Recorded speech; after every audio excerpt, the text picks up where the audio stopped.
بسم اللہ الرحمن الرحیم۔ السلام علیکم 10th کلاس۔ یہ ہمارا سبق ملمہ کا دوسرا لیکچر ہے اور ملمہ جسے حاجرہ مسرور نے تحریر کیا۔ صفحہ نمبر 61 یعنی 61 کا پہلا پیراگراف، اس کی ہم حوالے متن سے تشریح کر رہے ہیں۔ ابھی ہم نے جو افسانہ شروع کیا تھا اس میں لڑکی اسٹیشن پر موجود تھی اور گاڑی جو ہے اس کے آنے کا، ٹرین کے آنے کا انتظار کر رہی تھی، اور اس انتظار میں اس نے ٹکٹ گھر سے ٹکٹ بھی لینا چاہا لیکن ٹکٹ گھر بند تھا۔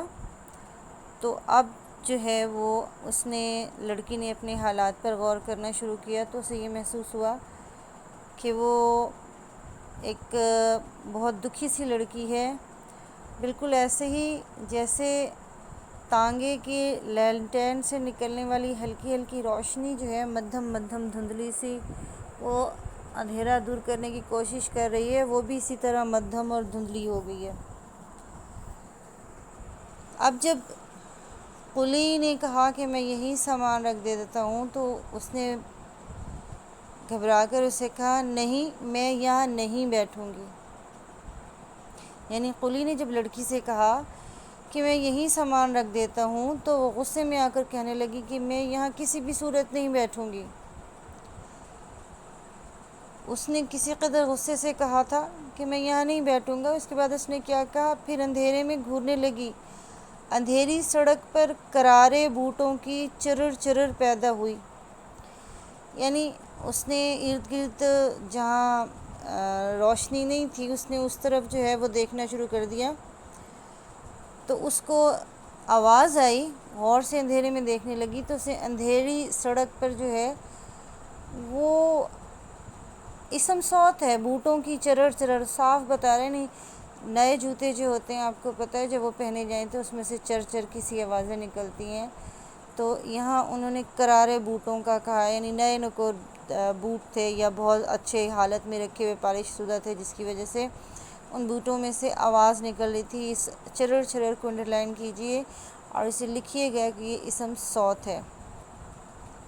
اور ایک سایہ لرزتا ہوا بڑھنے لگا، یعنی اس نے جوتوں کی آواز سنی اور اسی آواز کے ساتھ ہی اسے اندھیرے میں ایک لرزتا ہوا، کانپتا ہوا، یعنی ظاہر ہے کانپنا یعنی تھر تھرانا، کہ وہ ایک سایہ جو تھا وہ تھر تھراتا ہوا، کانپتا ہوا جو ہے دکھائی دیا، اسے اپنی طرف آتا محسوس ہوا۔ آخر اسٹیشن کی تیز روشنی میں اس نے دیکھا کہ ایک قبول صورت جوان ایک بھاری اوور کوٹ پہنے اسی طرف آ رہا ہے۔ یعنی ایک کانپتا ہوا سایہ اسے اپنی طرف آتا محسوس ہوا۔ آخر وہ کانپتا ہوا سایہ جو اسٹیشن کی روشنی میں آیا تو اس نے دیکھا کہ وہ ایک درمیانی شکل و صورت کا، نہ تو بہت ہی قبول صورت کا مطلب ہوتا ہے ایسا، مطلب وہ بہت زیادہ خوبصورت بھی نہیں تھا، خوش شکل تھا، درمیانی شکل کا تھا، یعنی اس کو نہ تو رد کیا جا سکتا تھا نہ اسے بہت خوبصورتوں میں شمار کیا جا سکتا تھا۔ اچھا خوش شکل جوان بھاری اوور کوٹ پہنے ہوا تھا، یعنی اس نے جو اوور کوٹ پہنا ہوا تھا وہ خاصا وزنی اور قیمتی دکھائی دے رہا تھا۔ لڑکی سمجھی شاید ٹکٹ لینے آ رہے ہیں حضرت، یعنی لڑکی نے جو ہے اسے اپنی طرف آتا ہوا دیکھ کر مسکرا دی، اور اس کا خیال تھا، وہ مسکرانے لگی، اس کا خیال تھا کہ شاید یہ نوجوان بھی ٹکٹ لینے کے لیے آ رہا ہے۔ وہ مسکرائی کیوں؟ وہ اس خیال سے مسکرائی کہ یہ ٹکٹ لینے کے لیے آ رہا ہے تو آگے اسے ٹکٹ گھر جو ہے اس کی کھڑکی بند ہی ملے گی، وہ یہ خیال اس کے ذہن میں آیا اور وہ مسکرانے لگی۔ وہ نوجوان ٹائی کی گرہ کستا اس پر ایک چپتی ہوئی نظر ڈالتا ٹکٹ گھر کے پیچھے نکل گیا۔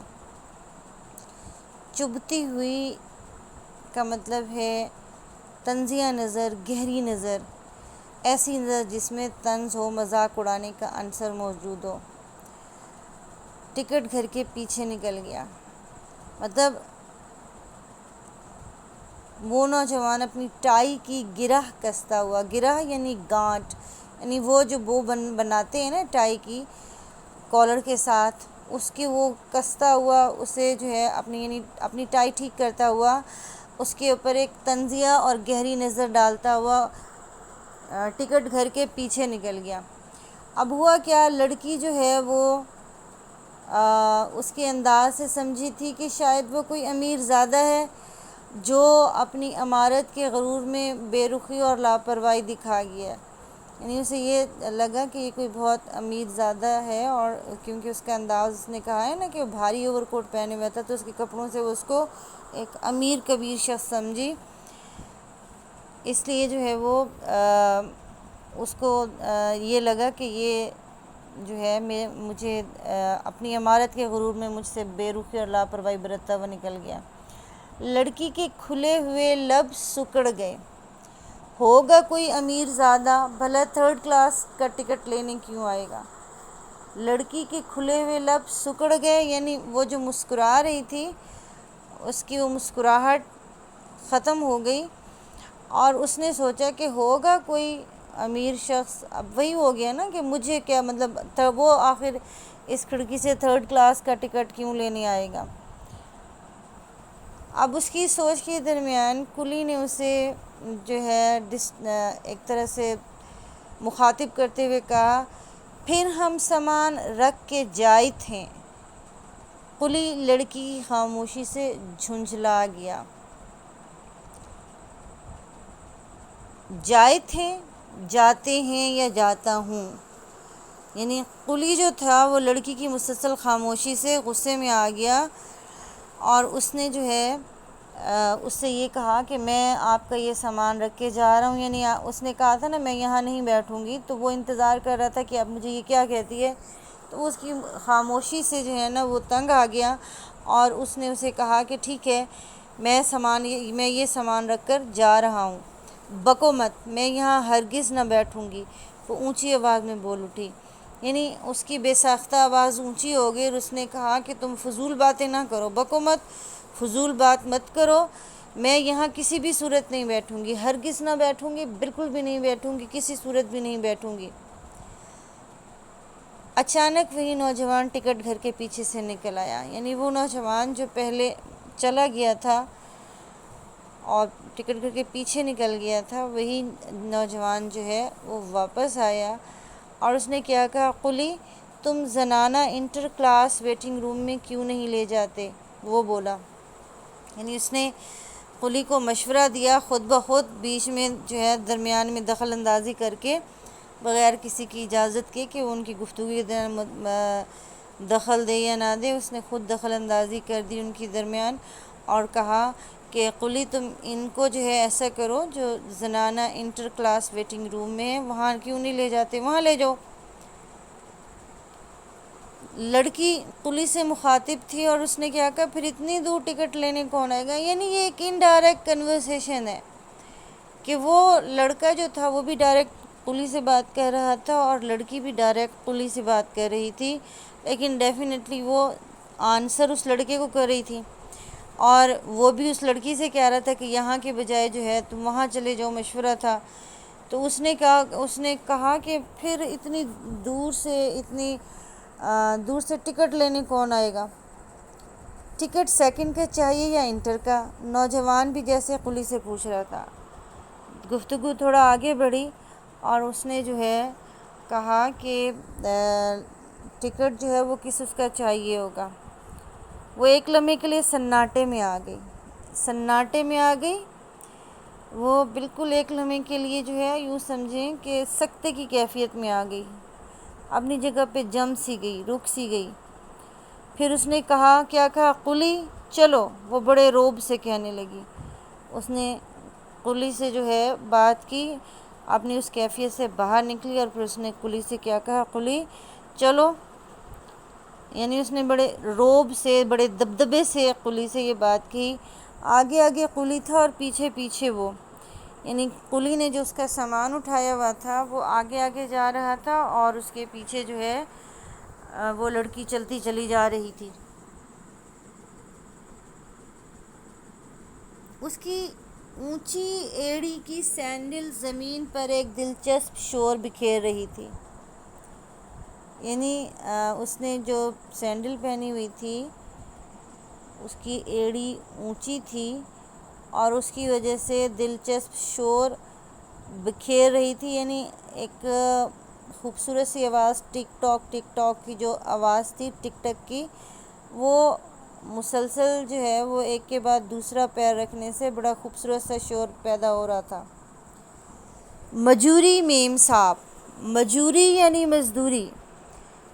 قلی نے اس کے چرمی بٹوے سے متاثر ہو کر کہا.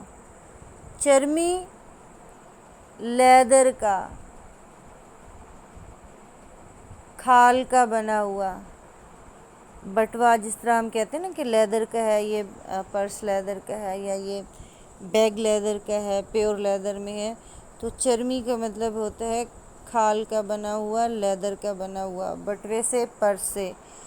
اس نے جو لڑکی کے کندھے پر پرس لٹکا ہوا تھا، لیدر کا پرس تھا، اس کو متاثر ہوتے ہوئے اس نے اپنی مزدوری کی ڈیمانڈ کر دی اور کہا کہ میم صاحب، محترمہ، آپ جو ہیں مجھے میری مزدوری دے دیں، ابھی نہیں ملیں گے پیسے.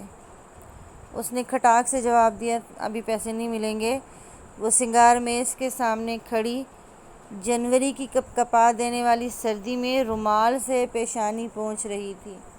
یعنی وہ وہاں سے جو چل کر آئی تھی اس کی وجہ سے اس کو اتنی گرمی لگ رہی تھی کہ اسے پسینہ نکل رہا تھا. یا اب سے پہلے ابھی جو واقعہ ہوا تھا کہ لڑکے نے بیچ میں دخل اندازی کی تھی گفتگو کے دوران اور اس نے مشورہ دیا تھا کہ وہ چلی جائے، اور اس سے ٹکٹ کا بھی پوچھا تھا کہ اسے ٹکٹ کون سی کا چاہیے، سیکنڈ کلاس کا چاہیے یا انٹر کا چاہیے. اب لڑکی کو تو تھرڈ کلاس کا چاہیے تھا. تو اس سچویشن سے اس کو جو ہے پسینہ آ گیا تھا. سنگار میز کے سامنے، یعنی وہ جو ڈریسنگ ٹیبل ہوتا ہے جہاں ہار سنگار کیا جاتا ہے، اس کے سامنے کھڑی تھی. یہ ویٹنگ روم میں سنگار میز بھی ہوا کرتا تھا. جنوری کی کپکپا دینے والی یعنی جسم میں کپکپی طاری کر دینے والی، لرزہ طاری کر دینے والی سردی میں وہ رومال سے پیشانی یعنی ماتھا پونچھ رہی تھی، یعنی صاف کر رہی تھی. اب سے اتنی شدید سردی میں بھی یہ بات سوچ کر کہ وہ اس سے اس کی حیثیت اور اوقات پوچھ رہا تھا کہ اس کو کون سا ٹکٹ چاہیے، اور وہ جو ہے یہ سوچ کر ہی اسے پسینہ آ گیا تھا. اور وہ اتنی شدید سردی میں کہ جب جنوری میں شدید ترین سردی ہوتی ہے کہ اگر ذرا سا بھی جو ہے وہ ہوا چل جائے یا کمرے کا دروازہ وغیرہ کھل جائے تو انسان لرز اٹھتا ہے. اتنی شدید سردی میں بھی وہ اپنے ماتھے پر آیا ہوا پسینہ جو تھا وہ صاف کر رہی تھی. قلی نے اسے سوال کیا، کاہے؟ قلی کے موٹے موٹے ہونٹ لٹک گئے.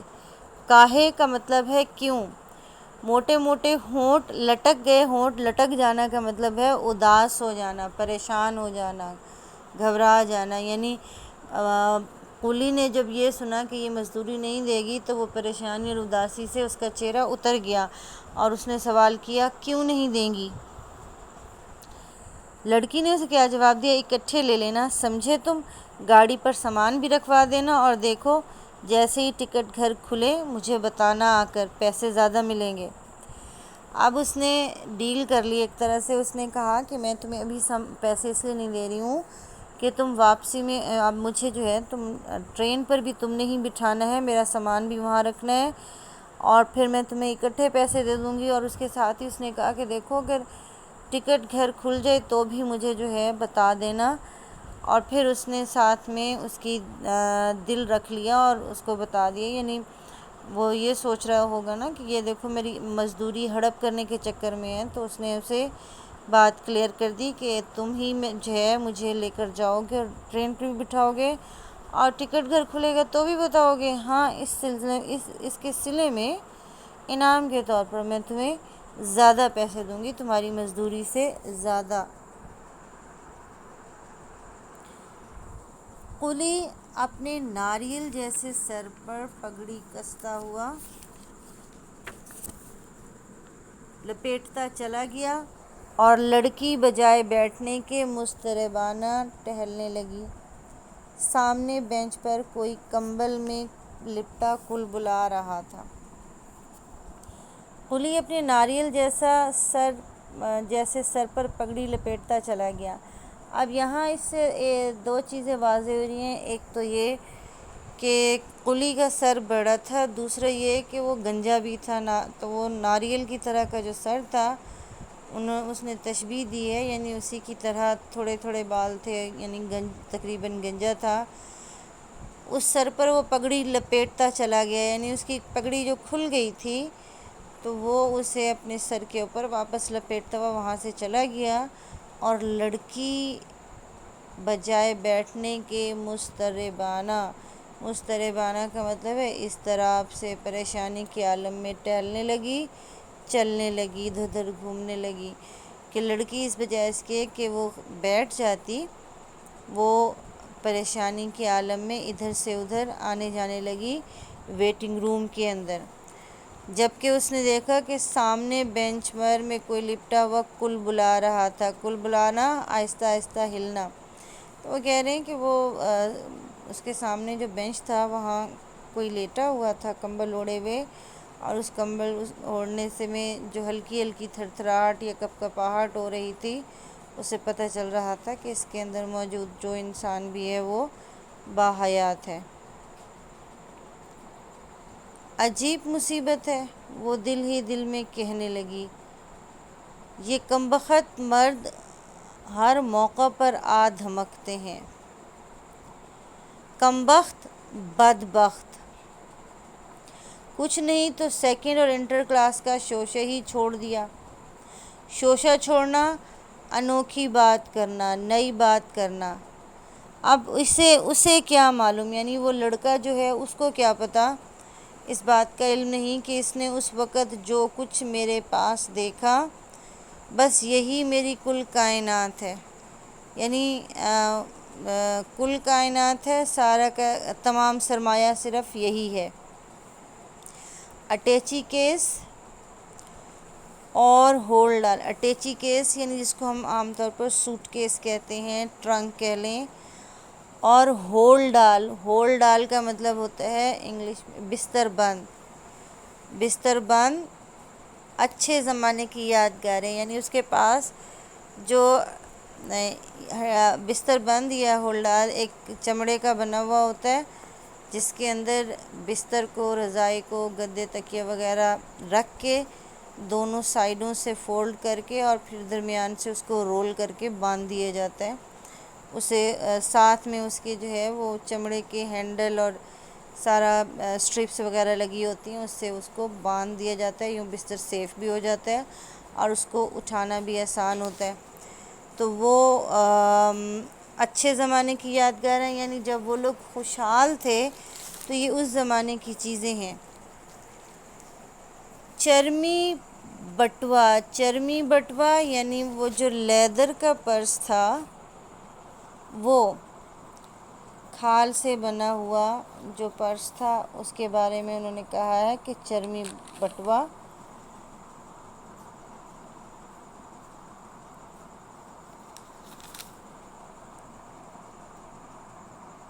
ایک سہیلی کا تحفہ تھا، اور یہ برقع چلتے وقت خالہ جان کا مانگ لیا تھا۔ یعنی اس کے پاس جو کل کائنات تھی وہ ایک اٹیچی کیس تھا، ایک ہول ڈال تھا، اور اس نے جو لیدر کا پرس تھا وہ اس کی ایک سہیلی نے اسے تحفے پر دیا تھا، ان کے طور پر دیا تھا، اور جو اس نے برقع اوڑھا ہوا تھا بطور خاص، جس برقعے کے گرد پوری کہانی گھومے گی، جس کا موضوع یہی ہے کہ وہ جو ہے اس کی خالہ کا تھا، اور اس نے اپنی خالہ سے ادھار مانگا تھا۔ گھر سے نکلتے وقت اس نے وہ برقع ان سے مانگ کے اوڑھ لیا تھا۔ کس لیے کہ مسافر عورتیں میلے کچیلے برقعے والیاں دیکھتے ہی پھیل پھیل کر بیٹھ جاتی ہیں، پھیل پھیل کر، کھلے ہو کر۔ تو اس میں وہ کہہ رہے ہیں کہ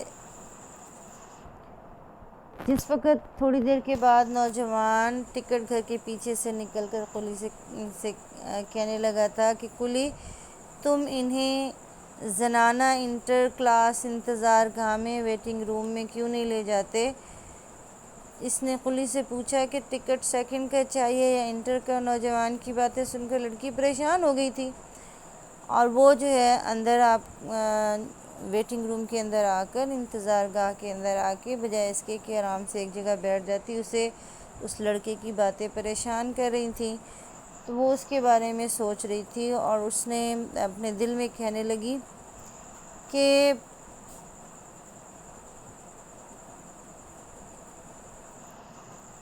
عجیب مصیبت ہے یہ، جہاں بھی جاؤ یہ مرد جو ہے وہ آ دھمکتے ہیں، آ جاتے ہیں اور جو ہے اپنی ٹانگ ضرور اڑاتے ہیں، اور کچھ نہیں، اس سے اور کچھ نہیں ہو سکا تو اس نے یہاں ٹانگ اڑاتے ہوئے کیا کیا ہے کہ ایک شوشہ چھوڑ دیا، نئی بات چھوڑ دی، انٹر اور سیکنڈ کلاس کی الجھن میں ڈال کر عجیب مصیبت پیدا کر دی ہے۔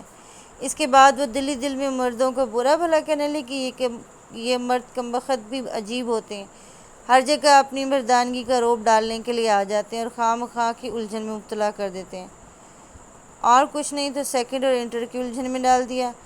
یہ تو دوسروں کی عمارت کا اندازہ ان کے ظاہر سے لگاتے ہیں، شاید اس نے بھی مجھے ایک امیر لڑکی سمجھا ہے، اب اسے کیا معلوم کہ میرا کل اثاثہ یہی ہے جو میرے پاس موجود ہے، ایک یہ اٹیچی کیس اور ایک بستر بند ہے، جو گزرے ہوئے اچھے وقت کی نشانیاں، یعنی جب وہ لوگ خوشحال ہوں گے تو اس وقت اس کے والد محترم نے وہ چیزیں خریدی ہوں گی، ایک قیمتی چمڑے کا بنا ہوا بٹوا جو ایک سہیلی کا دیا ہوا تحفہ ہے، اور اس نے گھر سے چلتے وقت خالہ سے برقع بھی مانگ لیا، کیونکہ میلے کچیلے برقعے والی مسافر عورتیں جہاں جگہ ملتی ہیں پھیل کر بیٹھ جاتی ہیں، کھلی ہو کر بیٹھ جاتی ہیں کہ اس کے اوپر کوئی اور نہ، وہاں ان کے ساتھ کوئی اور نہ بیٹھ سکے اور وہ آرام سے بیٹھی رہیں۔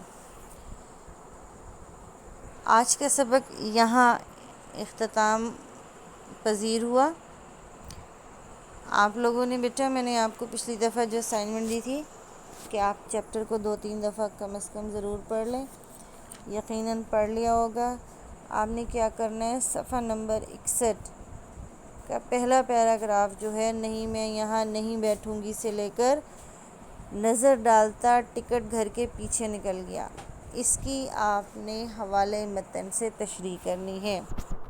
میں نے آپ کو بتایا تھا کہ آپ کی جو اسمارٹ سلیبس ہے اس میں انہوں نے کہا ہے کہ مصنفین اور شعراء کے بارے میں سوال نہیں ہوں گے، یہ ٹھیک ہے، لیکن آپ نے مصنفین اور شعراء اور ان کی تحریروں کے نام ضرور یاد کرنے ہیں، یہ سوال اسکپ نہیں ہوا ہوگا، یعنی ملمہ کے مصنف کون ہے یا ملمہ کس نے تحریر کیا، اسی طرح جو ہے اس کو آپ نے ضرور یاد کرنا ہے۔ اور صفحہ نمبر 61 کے پہلے پیراگراف کی جو میں نے نشاندہی کی ہے، اس کی حوالے متن سے تشریح کرنی ہے، اور حوالے متن کیا ہوتا ہے، اوپر ہیڈنگ دیتے ہیں بلیو مارکر سے حوالے متن، نیچے لکھتے ہیں نمبر 1 بلیو مارکر سے لکھتے ہیں سبق کا نام، بلیو مارکر سے لکھتے ہیں، اور سبق کا نام لکھنے کے لفظ سبق کا نام لکھنے کے بعد اس سبق کا اوریجنل نیم لکھنے کے لیے پین استعمال کریں گے۔ اس کے دوسرے سٹیپ میں مصنف کا نام مارکر سے لکھیں گے، یعنی جو سٹیٹمنٹ ہے یا لفظ ہے مصنف کا نام، اسے مارکر سے لکھیں گے، اور مصنف کا نام جو ہے وہ بلیو پین سے لکھیں گے۔ اس کے بعد اس پیراگراف میں جو مشکل الفاظ ہیں، خط کشید جو میں نے کروائی ہیں آپ کو، ان مشکل الفاظ کے آپ نے معنی لکھنے ہیں، اور پھر تیسرے سٹیپ میں جو پیراگراف ہے اس کو ایکسپلین کرنا ہے۔ اس کے ساتھ ہی مجھے اجازت دیجیے بیٹا، اور اپنا کام ریگولرلی کیجیے، انشاءاللہ تعالی ہمارے 15 کو اسکول کھل رہے ہیں، اور تو اس میں جو ہے آپ کی ہم ساری ریویژن وغیرہ کروائیں گے۔ اجازت دیجیے، اللہ حافظ۔